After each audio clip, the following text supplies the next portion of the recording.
These images are what many people think of when someone says the Brethren Service Center, a place where relief supplies from all across the Church of the Brethren were shipped, sorted, and sent to needy people in war-torn Europe. But that's just the beginning of this story. This converted college campus, with its 4 major buildings, later became home to some of the most dearly loved ministries of our church.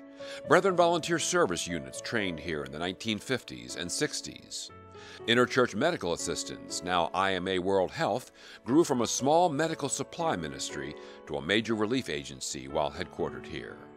It's been the only warehouse location for Serve Self-Help Crafts, another Church of the Brethren birthed agency that has given dignity and a fair income to craft producers across the world.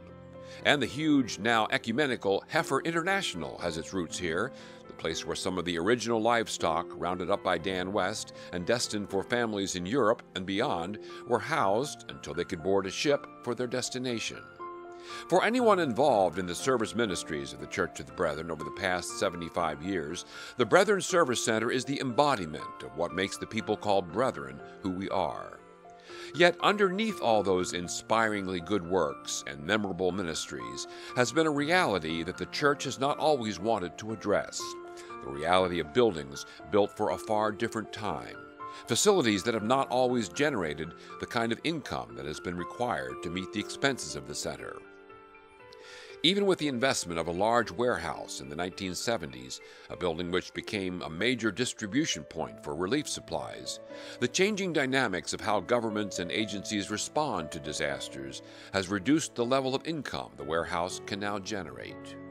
Dreams for a lucrative conference and retreat center never materialized, in part because of the limited facilities, but also the lack of proximity to major attractions.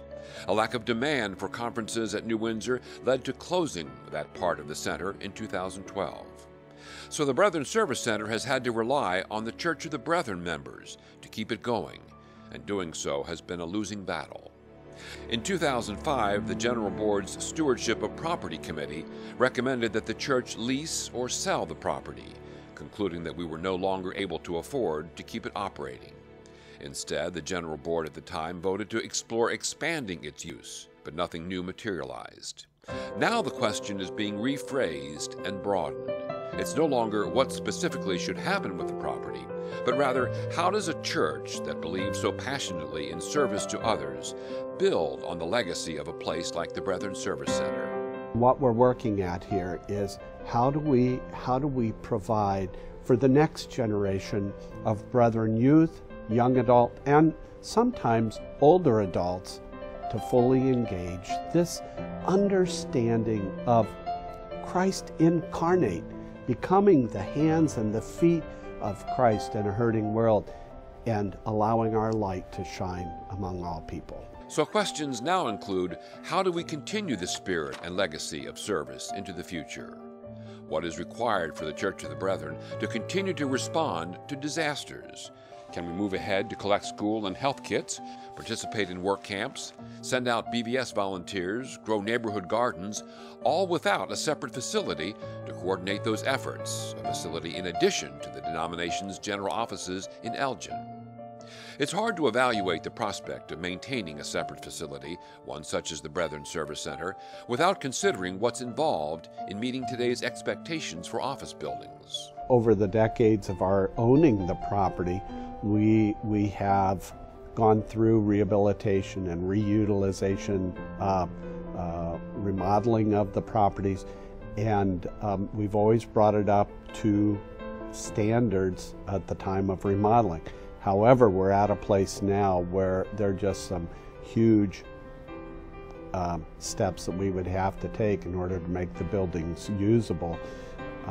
We think right now, for example, that to bring all the buildings up to current fire code, handicap accessibility code, even for utilization what the center is designed for now, could cost somewhere between $7 and $10 million.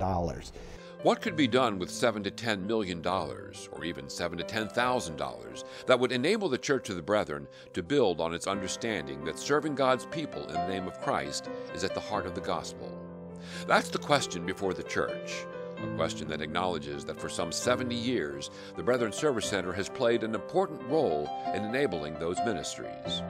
But are there other ways to enable an even larger response to Christ's call to serve others in Jesus' name? There are practical issues that must be considered. Partner agencies currently housed at the Brethren Service Center have a voice in these questions. The decision to maintain or to sell the property can have an implication for them, obviously, because if we were to sell and had a buyer, it would be up to them to decide whether they wanted to continue those ministries or those businesses on the campus or not. Our goal in moving forward will be to be fully respectful of the lease agreements that we have with each of the agencies and to negotiate terms in a sale that would give them adequate time and opportunity for relocation of their operations. In addition, Brethren Disaster Ministries would most likely be located somewhere on the East Coast, near the agencies that BDM partners with, such as the American Red Cross or the Federal Emergency Management Agency, and close to the districts that sponsor major fundraising efforts, such as the huge disaster auctions sponsored by Southern Pennsylvania and Atlantic Northeast districts, Mid-Atlantic and Shenandoah districts of the church. But the question of where that ministry is directed from is not dependent upon having a property in New Windsor. So what's next? The immediate question is how we as a people who believe so strongly that Christ calls us to service configure ourselves to do that, believing that properties should not drive our ministries, but rather that obedience to the call of Christ should be lived out through us. Service and servant leadership is a core distinctive of the Church of the Brethren. It jumps right out of the pages of the New Testament as being what Jesus has called us to be.